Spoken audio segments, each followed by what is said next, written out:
Pôle emploi, comme beaucoup d'administrations, collectait des données dans le cadre d'une gestion individuelle. Toutes ces données étaient mises dans des bases de données et exploitées à des fins statistiques. Aujourd'hui, la différence, c'est qu'il y a eu une accélération du développement des capacités de traitement des données et ça a ouvert énormément de possibilités. Pôle emploi, en fait, a vu très très tôt, a détecté le potentiel qu'il y avait dans le traitement de ces données pour créer de la valeur. Et donc, il s'est fixé comme objectif de créer des services avec ces données, donc des meilleurs services, et aussi de piloter la performance de ces services grâce à une meilleure utilisation des données. Le big data, ça permet en fait d'utiliser des données qui sont volumineuses et qui sont très différentes.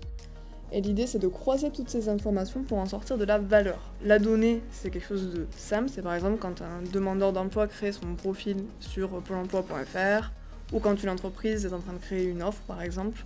C'est toutes ces données en fait qui sont collectées de manière sécurisée et qui sont stockées ensuite dans ce qu'on appelle un lac de données. L'accès au big data ou plus généralement à la donnée nous permet de personnaliser au mieux le service que l'on va rendre aux utilisateurs. Pour analyser l'expérience utilisateur, on a dû mettre en place des outils. Pourquoi ? Parce qu'on a de grands volumes de données à traiter et également on est obligé de rapprocher des données qui viennent de plusieurs sources différentes. Ce qu'on a utilisé, ce sont des outils de data visualisation qui représentent en fait des tableaux de bord qui nous permettent de consulter en fait des informations essentielles issues de la donnée. Par exemple, en fonction du profil de la personne, je suis boucher à Metz et je recherche un emploi de boucher, mais je suis prêt pourquoi pas à faire d'autres métiers.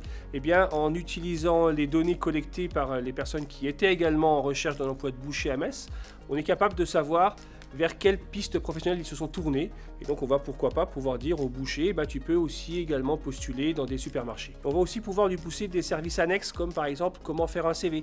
Si on constate que l'ensemble des bouchers ont besoin de retravailler leur CV, on va certainement pouvoir proposer à cette même personne pourquoi pas d'envisager une relecture de son CV. Alors, les axes d'amélioration sur lesquels on travaille actuellement, c'est l'acculturation des collaborateurs à la donnée, sur l'expérience utilisateur. L'objectif, c'est de permettre à tout le monde de s'approprier ces informations pour s'en servir au quotidien dans ses projets. Par exemple, savoir qu'un utilisateur qui utilise la bonne boîte, c'est plutôt quelqu'un qui est dans la tranche d'âge de 20 ans, 35 ans. Et ça nous permet tout simplement de pouvoir réutiliser cette information pour faire par exemple des communications, pour adapter le service, pour améliorer l'expérience utilisateur. Donc vous l'avez compris, la donnée va être le moteur ou le carburant de beaucoup de services à condition qu'on monte en compétences collectivement sur le sujet. Il va falloir qu'on s'engage ensemble sur la qualité des données. Ça veut dire, par exemple, vérifier que les données qui sont saisies dans les systèmes, elles sont justes et pertinentes. On va faire de très belles choses ensemble.